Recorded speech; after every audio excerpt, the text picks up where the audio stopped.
आदर्श मातेच्या स्मृतीला आरोग्य सेवेची मानवंदना. रुक्मिणी फडतारे पुण्यस्मरणानिमित्त मोफत आरोग्य शिबिरास उत्स्फूर्त प्रतिसाद. घोसरवड येथील फडतारे परिवाराच्या वतीनं आदर्श माता स्वर्गीय श्रीमती रुक्मिणी फडतारे यांच्या 13व्या पुण्यस्मरण दिनानिमित्त रविवारी विविध सामाजिक उपक्रमांचं आयोजन करण्यात आलं. आंतरराष्ट्रीय योग दिनाचं औचित्य साधत सकाळी योग मार्गदर्शन व त्यानंतर मोफत आरोग्य तपासणी शिबिराचं आयोजन करण्यात आलं. कार्यक्रमाच्या प्रारंभी योगतज्ञ डॉक्टर भूषण कुमार यमाटे यांनी योगाचं महत्त्व, विविध योग प्रकार, त्यांचे आरोग्यदायी फायदे याबाबत सविस्तर मार्गदर्शन केलं. यावेळी गावातील महिला व नागरिकांनी मोठ्या संख्येने सहभाग घेतला. त्यानंतर आयोजित मोफत आरोग्य शिबिरात सर्दी, खोकला, ताप, अंगदुखी आदी आजारांची तपासणी करून रुग्णांना मोफत औषधं, इंजेक्शन देण्यात आले.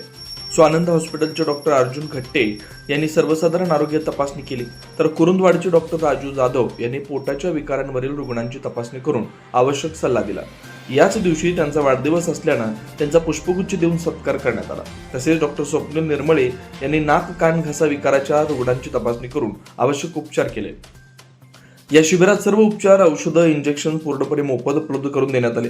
यावेळी सरपंच साहेबराव साबळे, भोपाल नाईक, पोलीस पाटील अजित खोत, डॉक्टर अमोल जुगळे, मानसिंग वडर, इक्बाल मुल्ला, पिंटू बारवाडे, पत्रकार दिलीप कोळी, भोपाल मुगळे, संजय कोकणे, संजय सुतार, शशिकांत बिंदगे, सुजाता भिरडे यांच्यासह फडतारे परिवार, पत्रकार, बंधू व ग्रामस्थ मोठ्या संख्येने उपस्थित होते. स्वर्गीय रुक्मिणी फडतारे यांच्या स्मृतीप्रित्यर्थ आयोजित आरोग्य शिबिरामुळे अनेक नागरिकांची मोफत तपासणी झाली.